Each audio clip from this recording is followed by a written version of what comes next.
Então, boa tarde a todos, obrigado pela oportunidade novamente. E eu escolhi essa temática, Zeitgeist Digital e Educação, Anjos e Demônios, pensando no cenário que nós estamos vivendo atualmente, né? E nesse contexto, eu tentaria abordar muito brevemente, que isso fique bem claro, porque as temáticas elas merecem reflexões mais aprofundadas, mas em decorrência do tempo eu vou dar uma pincelada, então, na questão da tecnologia social, tecnologia educacional e tecnologia assistiva. A minha intenção central aqui é trazer a questão da tecnologia, não só a tecnologia do computador, a tecnologia do celular, mas que nós vivemos num espírito do tempo cercados, rodeados por várias tecnologias, notadamente nesses três contextos, no social, educacional e na questão da tecnologia assistiva. Então, o termo Zeitgeist é um termo alemão que foi popularizado pelo Hegel, num livro que ele escreveu sobre filosofia da história, um material muito interessante e que no Brasil ele chegou traduzido em 2008. Zeitgeist o termo significa o espírito do tempo, ou seja, os aspectos genéricos, o ambiente intelectual e cultural do mundo em determinada época.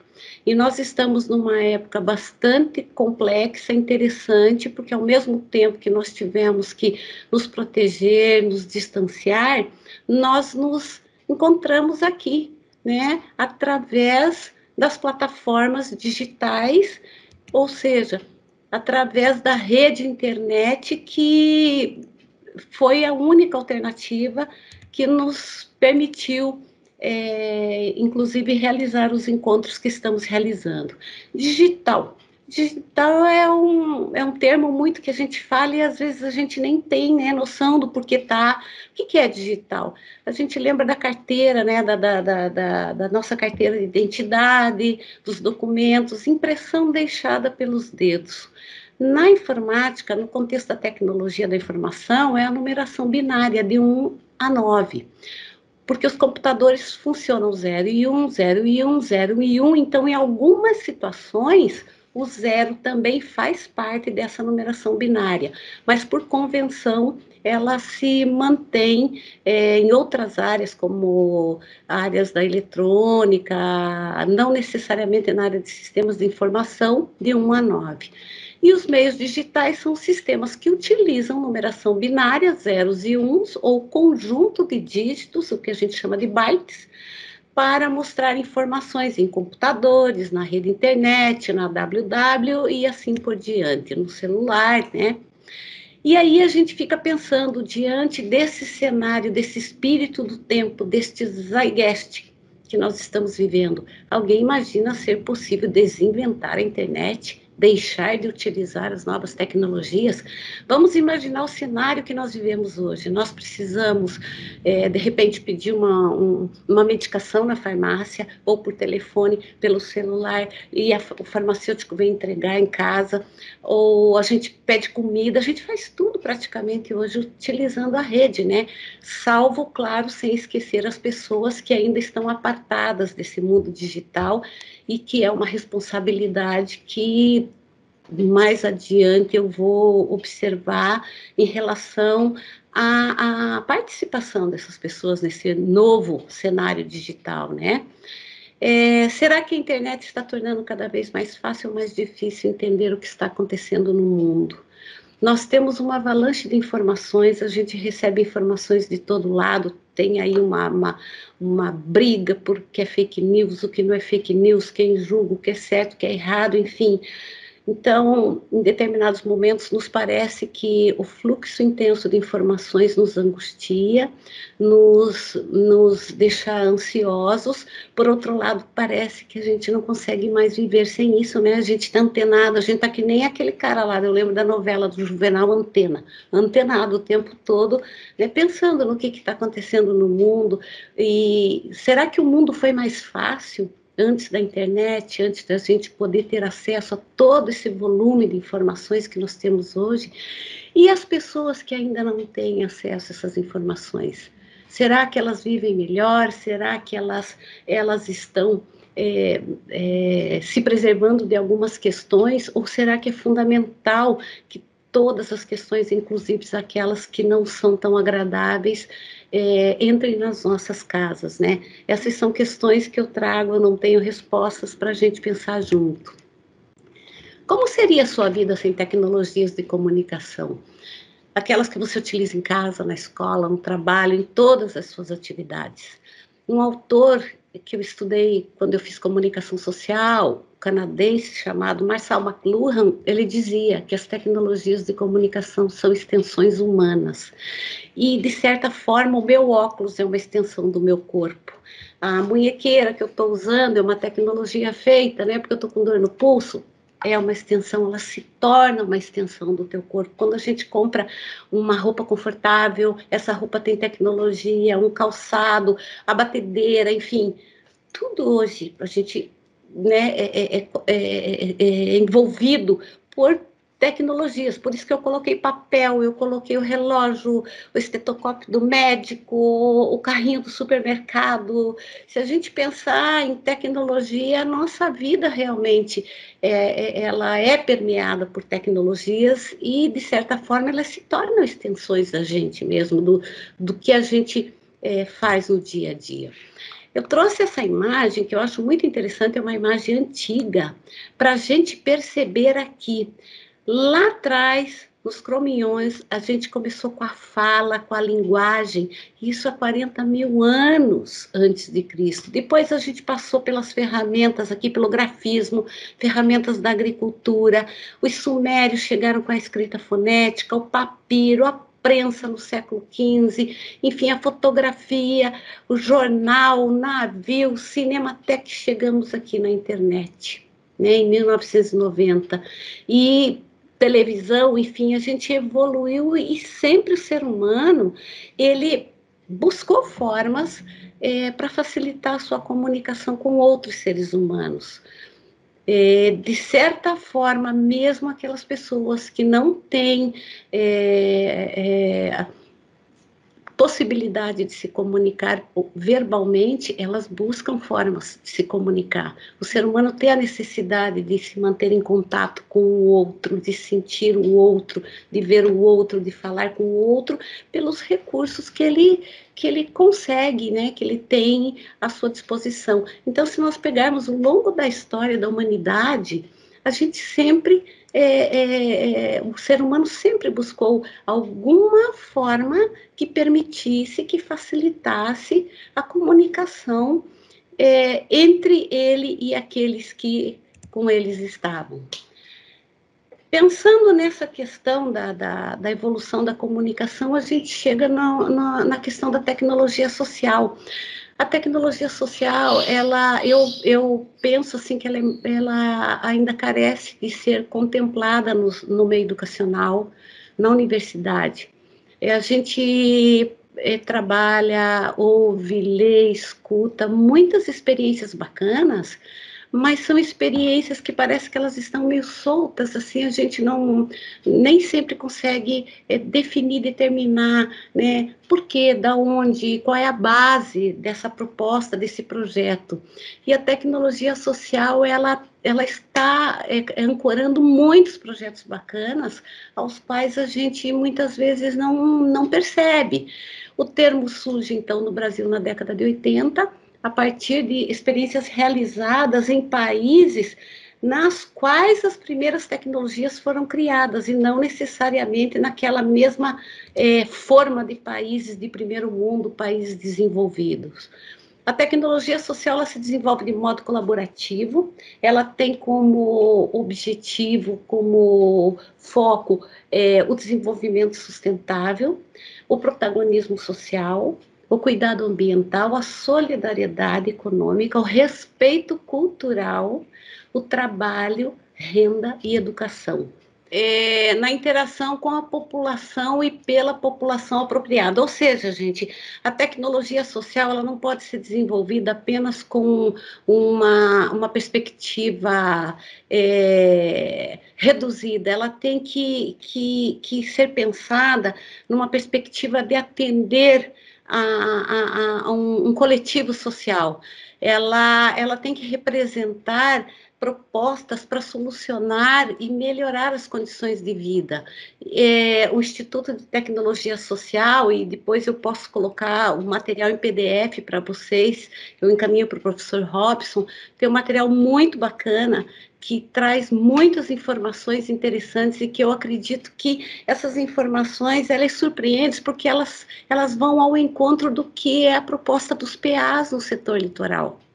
Eu acho que, no meu entendimento, um material muito rico, assim, até para vocês que vão, no final do curso, ter que apresentar um projeto, desenvolver uma ação, eu acho que pode trazer, assim, um embasamento, tanto teórico quanto de experiências práticas, muito bacana. Mudou, Gi? Está mudando? Para mim, não. Ainda está em tecnologia. Agora mudou. Então, eu vou deixar em tela pequena mesmo, não sei por quê. Então, este aqui é um cenário da tecnologia social, para que a gente possa entender, assim, de uma forma mais sucinta, qual é a perspectiva. Trabalho, renda, educação, desenvolvimento sustentável, sempre pensando no protagonismo social, no cuidado com o meio ambiente, na solidariedade econômica e no respeito cultural. Aí, alguns exemplos de tecnologia social. Eu não sei se vocês têm alguma experiência já relacionada, mas nós temos aqui alguns exemplos que são sistemas de captação de água, aquecedor solar de baixo custo, produção de óleo vegetal com biocombustível, compostagem e coleta seletiva. Eu lembrei muito da compostagem quando eu tive um PA em gestão imobiliária com a Nalvinha, nunca vou esquecer, foi muito interessante. Biodigestor, bioconstrução, fossa séptica, lâmpada de garrafa PET, biofertilizante, mini cisternas para pequenos espaços urbanos.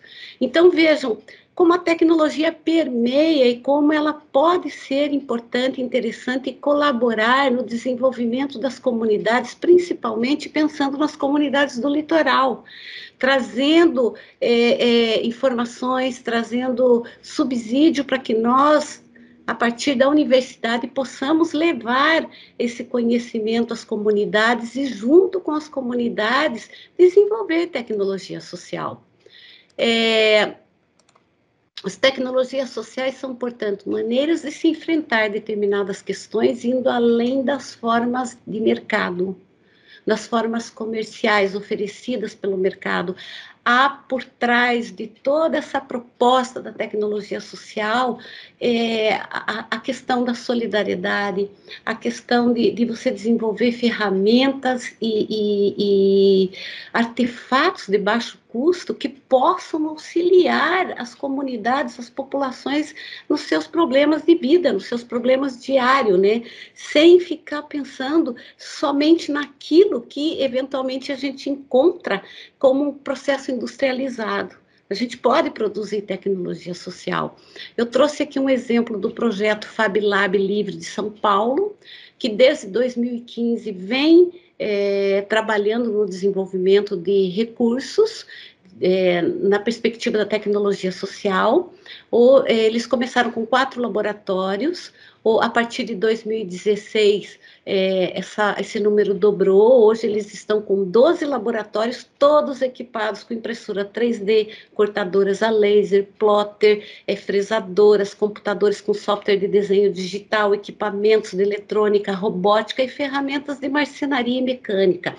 Vamos pensar que nós estamos no século XXI, nós estamos no Zeitgeist digital e nós falamos em marcenaria, e a marcenaria nós também utilizamos recursos, por exemplo, de software, para fazer um desenho, para desenhar uma estrutura que vai ser produzida de um móvel, de uma cadeira, sei lá, de uma casa. Então, a tecnologia ela está permeando, inclusive, nas ações ou nas produções que, até pouco tempo atrás, elas não... o digital não se fazia presente. Todos esses laboratórios, eles possuem, as pessoas que utilizam esses laboratórios são acompanhadas por pessoas preparadas e qualificadas para apoiá-las. Então, partindo dessa premissa da tecnologia social, a gente vem para a tecnologia educacional. E na tecnologia educacional, o zeitgeist de cada sociedade, de cada tempo, determina quais são os meios de comunicação que nós nos aproveitamos para estudar, para interagir com os nossos colegas, para realizar o nosso trabalho. A gente vê ali que começa com a pedra, depois vai para o papel, depois vem para o livro, até chegar no computador. Isso aí tá conseguindo ver, Gi? Sim, vou, e Sim, já vou obrigada. aproveitar para anunciar os 5 minutinhos. Tá. Então, as tecnologias digitais, se por um lado elas vêm contribuir, elas também apresentam uma desigualdade muito grande. Hoje a gente sabe que muitas pessoas, muitos docentes, muitos jovens ainda estão apartados desse mundo digital. Pesquisa recente feita agora em julho de 2020 mostra que 83% dos docentes da educação básica do estado de São Paulo não estão familiarizados e não utilizam determinadas ferramentas tecnológicas nem no ensino remoto, nem na sua vida diária, porque a gente tem que pensar naquele professor que está lá na educação básica, aquele professor que o salário dele, ele trabalha de dia para comer de noite, como a gente fala, ele gasta em transporte, ele tem filhos, enfim. Mais da metade dos estudantes, também 3,7 milhões de estudantes ainda não têm acesso para participar das atividades nesses tempos de uso de ferramentas digitais.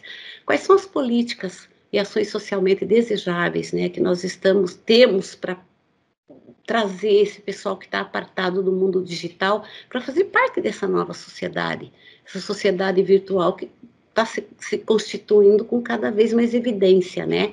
Esse é um fosso social que nós temos e desafios que nós não poderíamos nos furtar de pensar em qualquer área, seja no serviço social, seja na educação, em qualquer área. Para concluir aqui essa questão, a gente pensa aí, então, na educação à distância, a gente pensa na educação, no ensino híbrido e nos cursos massivos abertos. A educação à distância, a gente não é ensino remoto, a educação à distância não é ensino híbrido. A começar porque o termo ensino, ele remete à instrução, aquela instrução programada, aquela instrução cartesiana. Eu ensino, você aprende.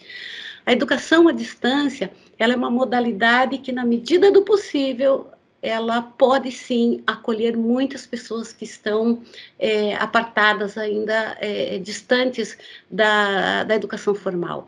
O aprendizado combinado é o que a gente chama aqui de híbrido, né? Ele combina metodologias da educação presencial, face a face, com métodos do ensino online.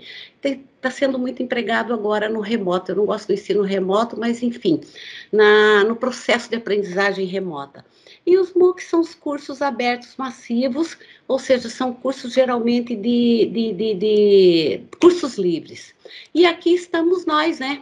Hoje, com essa nossa necessidade de nos comunicar, de ficarmos juntos, porque nós somos seres, né? O homem é um animal social e ele quer estar sempre perto de outro, e nesse processo ele está desenvolvendo o seu pensamento cognitivo, está desenvolvendo as suas capacidades de produção, de interagir criticamente na sociedade, na educação. E então essa questão do relacionamento afetivo entre educandos e educadores, ele é fator determinante para as interações sociais e para que os estudantes que estão hoje nos ouvindo se mantenham interessados no curso, que eles tenham, eu tenho motivo para vir aqui alimentar o meu cognitivo. Como intensificar essas interações afetivas e o desenvolvimento durante atividades mediadas por tecnologias em ambientes virtuais. Eu não sei se vai dar tempo de eu passar tudo isso, mas eu trouxe aqui, então, uma base da minha dissertação de mestrado. O Gerson, ele traz 3 elementos fundamentais e eu acho que, juro por Deus, assim, está na hora da gente pensar sobre isso. Não dá para ir para as redes digitais, é só trabalhar, não, eu estou aqui e nós vamos pensar em educação. Como é que eu estimulo a presença cognitiva, social e a pedagógica? A presença cognitiva representa a capacidade de nós nos constituirmos enquanto grupo e construirmos juntos significados através de comunicação dialógica, através de interação dialógica. A presença cognitiva é vital ao desenvolvimento do pensamento crítico, que é um objetivo importante da aprendizagem na educação superior. A presença social, ela é um importante apoio à cognitiva. Ela permite que os estudantes, os participantes de um grupo, professores, possam projetar suas características pessoais, apresentar-se como pessoas reais para outros participantes de um grupo em ambientes virtuais. Como que a gente faz isso? Como é que você se apresenta? Eu pus essa imagenzinha, vocês estão vendo, a gente vê a letrinha do nome do aluno, a gente vê, isso me entristece tanto, assim, é uma coisa que me incomoda tanto, porque a interação, a participação efetiva, eu sou, eu estou, eu faço, isso é fundamental para despertar o interesse, o prazer em estar e ficar. Será possível nos modelos de ensino propostos, com câmaras fechadas, por exemplo? Como é que a gente trabalha essa questão da presença social? A presença social, ela facilita o processo de construção do pensamento crítico na medida em que os participantes de um grupo sintam suas interações divertidas e significativas. Por último, a presença pedagógica, que traz 2 funções atribuídas aos professores: o cuidado com a elaboração dos planos de aula, organização, apresentação dos conteúdos, metodologias de desenvolvimento das atividades, que têm que ser interessantes, divertidas, significativas. E a segunda atribui ao professor o papel de facilitador da aprendizagem, por meio de ações que suportem, que intensifiquem a frequência das presenças cognitiva e social nos processos de aprendizagem.